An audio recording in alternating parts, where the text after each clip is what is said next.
इस वीडियो में हम कक्षा 6 के बच्चों की गणित की अभ्यासकार पुस्तिका सीखें गणित के इकाई 12 वाणिज्य गणित के अंतर्गत लाभ हानि के प्रश्नों को हल करेंगे। यहाँ पे पहला जो प्रश्न दिया गया है, एक कह रहा नासिर ने एक घड़ी 500 रुपये में खरीद कर 580 रुपये में बेच दी। नासिर को कितने रुपए का लाभ या हानि हुई?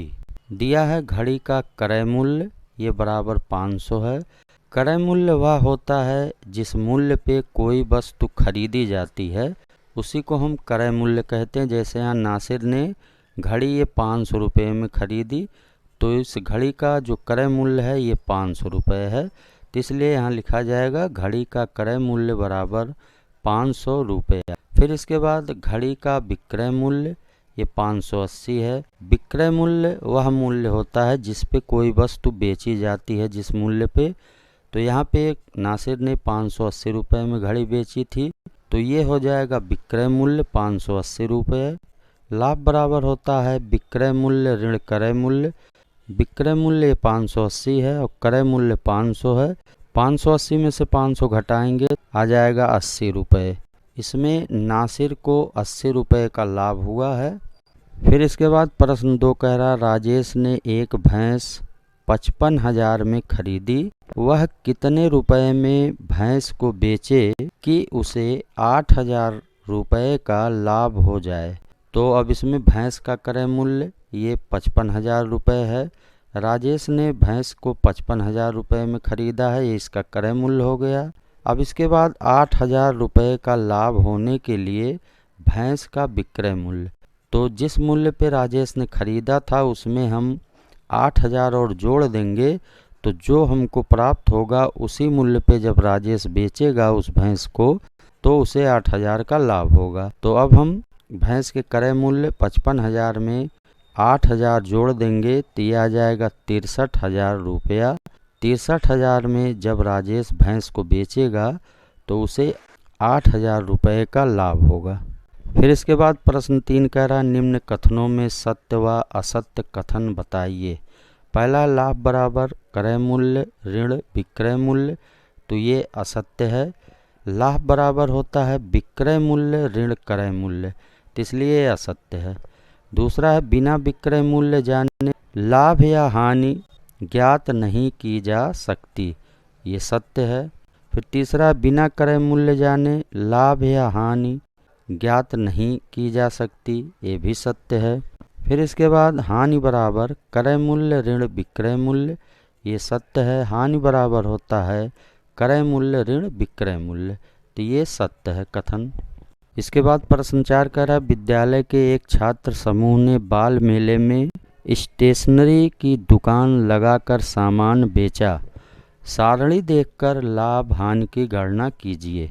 तो यहाँ क्रम संख्या दिया गया है और उसके बाद वस्तु का नाम, फिर क्रय मूल्य, फिर विक्रय मूल्य, उसके बाद लाभ, फिर हानि। तो वस्तु, पहली वस्तु है पेन।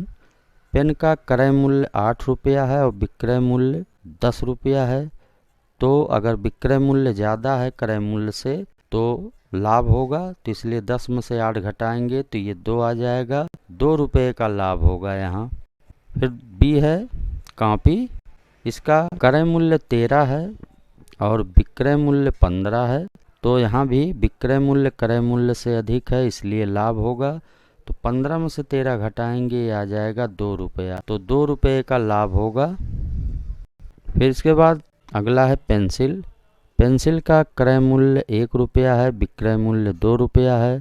तो यहाँ भी विक्रय मूल्य क्रय मूल्य से अधिक है, इसलिए यहाँ भी लाभ होगा। 2 में से 1 घटाएंगे तो ये बराबर 1 रुपया, ये 1 रुपये का लाभ होगा। फिर अगला कह रहा है रबड़। रबड़ का क्रय मूल्य 50 पैसे है और विक्रय मूल्य 30 पैसे है।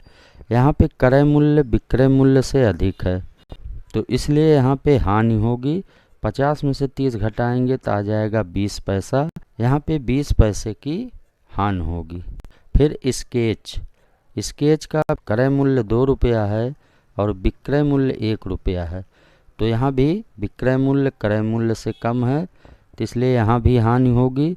2 में से 1 घटाएंगे, ये बराबर आ जाएगा 1, तो 1 रुपये की हानि यहाँ होगी।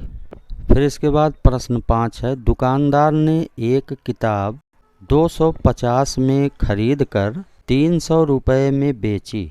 दुकानदार को कितने प्रतिशत लाभ या हानि हुई? तो यहाँ पे 250 रुपये किताब खरीदी गई है और 300 रुपये में बेची गई है, तो विक्रय मूल्य क्रय मूल्य से अधिक है, इसलिए यहाँ लाभ होगा। तो अब इसको हल करेंगे। किताब का क्रय मूल्य ये बराबर 250 रुपया, किताब का विक्रय मूल्य ये बराबर 300 रुपया, तो लाभ बराबर हो जाएगा, विक्रय मूल्य में से क्रय मूल्य घटाएंगे, 300 में से 250 घटाएंगे, ये आ जाएगा 50 रुपया। अब ये जो 50 रुपये का लाभ हुआ इसको हमें प्रतिशत में निकालना है, तो प्रतिशत लाभ बराबर होता है लाभ गुणे 100 बटा क्रय मूल्य। तो प्रतिशत लाभ ये हो जाएगा, लाभ हुआ है 50 रुपये का, तो 50 गुणे 100 बटा 250। अब इसको सरल कर लेंगे, शून्य से शून्य कट जाएगा, 25 एकम 25 और 25 दूना ये 50 हो जाएगा, 10 में 2 से गुणा करेंगे, 10 दूना 20 आ जाएगा। तो दुकानदार को कुल 20% का लाभ हुआ, यही जो है उत्तर होगा। फिर इसके बाद प्रश्न 6 कह रहा है, रीता ने अपनी साइकिल 25% के लाभ में बेचने पर रुपया 350 का लाभ हुआ। साइकिल का विक्रय मूल्य क्या है? तो अब माना क्रय मूल्य ये 100 रुपया है, अब कुल लाभ ये बराबर है 350 रुपये का कुल लाभ हुआ है, तो प्रतिशत लाभ ये हुआ है 25 रुपया। अब चूंकि 25 रुपया लाभ है तो क्रय मूल्य बराबर ये है 100 रुपये, इसलिए 1 रुपया लाभ है तो क्रय मूल्य क्या होगा, ये हो जाएगा 100 बटा 25। फिर इसलिए 350 रुपया लाभ है तो क्रय मूल्य बराबर, तो 100 बटा 25 गुणे 350, इसको सरल कर देंगे, 25 एकम 25 हो जाएगा, 25 चौका 100। अब 350 में 4 से गुणा करेंगे, तो 350 में जब 4 से गुणा करेंगे ये आएगा 1400 रुपये। ये साइकिल का क्रय मूल्य है 1400। अब साइकिल का विक्रय मूल्य, अब क्रय मूल्य में हम लाभ जोड़ देंगे, तो 1400 में 350 जोड़ देंगे तो ये आ जाएगा 1750 रुपये। यही जो है साइकिल का विक्रय मूल्य है 1750 रुपये, और यही हमारा जो है आंसर है। तो इस तरह से इस वीडियो में हमने लाभ हानि के प्रश्नों को हल किया। इस वीडियो में बस इतना ही, धन्यवाद।